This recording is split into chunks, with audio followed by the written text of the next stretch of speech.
காவிரியின் குறுக்கே அணை கட்டும் கர்நாடக அரசின் முயற்சிக்கு எதிர்ப்பு தெரிவித்து டெல்லியில் உண்ணாவிரதம் இருந்த டெல்டா மாவட்ட விவசாயிகளின் போராட்டம் கைவிடப்பட்டிருக்கிறது.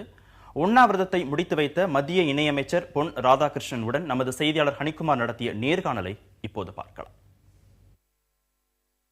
3 நாட்களாக நடைபெற்ற விவசாயிகளுடைய போராட்டத்தை மத்திய இணையமைச்சர் பொன் ராதாகிருஷ்ணன் அவர்கள் இன்று முடித்து வைத்திருக்கலாம். இது குறித்து நம்ம அவரிடம் கேட்கலாம். சார், இப்போ எதன் அடிப்படையில் விவசாயிகளுடைய போராட்டம் முடித்து வைக்கப்பட்டிருக்கு? மத்திய அரசின் தரப்பில் அவர்கள் எதுவும் உறுதிமொழி எதுவும் கொடுக்கப்பட்டிருக்கா? மத்திய அரசாங்கத்தின் தரப்பில் எந்த உறுதிமொழி அவர்களும் கேட்கவில்லை, நாமும் கொடுக்க வேண்டிய தேவை ஏற்படவில்லை. காரணம், இந்த போராட்டம் முழுக்க முழுக்க கர்நாடக அரசாங்கம் தானாக முன் வந்து 2 அணைகளை கட்டுவேன் என்று அவர்கள் சொன்னதனால கட்டக்கூடாது என்று இவர்கள் போராடுகின்றார்கள். மத்திய அரசாங்கம் இதில் ஏதாவது கருத்து சொல்லியிருக்கோன்னு சொன்னால் நாம் விளக்கம் கேட்க முடியும். மத்திய அரசாங்கம் எதுவுமே சொல்லலை. கர்நாடக மத்திய அரசு பிரதமர் தலையிட்டு இந்த புதிய அணைகள் கட்டப்படுவதை தடுக்கணுன்ற ஒரு கோரிக்கை முன் வச்சிருக்காங்க. ஸோ அது விஷயமாக மத்திய அரசு இதில் தலையிட்டு நடவடிக்கை எடுக்கிறதுக்கு வாய்ப்புகள் இருக்கா? இது அரசியல் அல்ல, இது அரசியல் நடத்தக்கூடிய விஷயம் கிடையாது. அவங்களுக்கு அங்கு கர்நாடக மாநிலத்தில் இருக்கக்கூடிய ஒவ்வொரு அரசியல் கட்சிகளைச் சேர்ந்தவர்களுக்கும் சில கட்டாய அரசியல் தேவைகள் இருக்குது, அதனால் அவங்க பண்ணிக்கிட்டு இருக்கிறாங்க.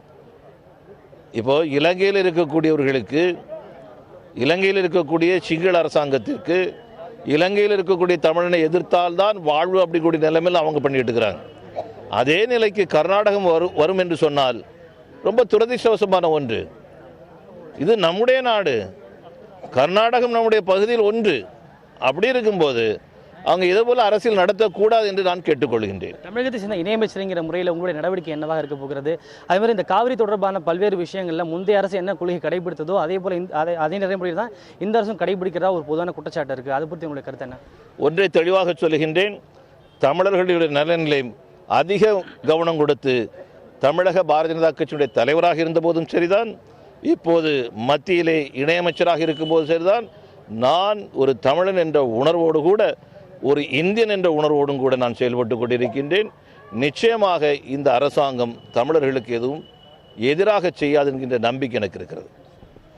அதாவது தமிழர்களுக்கு எதிரான நடவடிக்கையில் இந்த அரசாங்கம் எப்போதும் ஈடுபடாது என்ற உறுதிமொழியை அவர் அறிவித்திருக்கிறார்.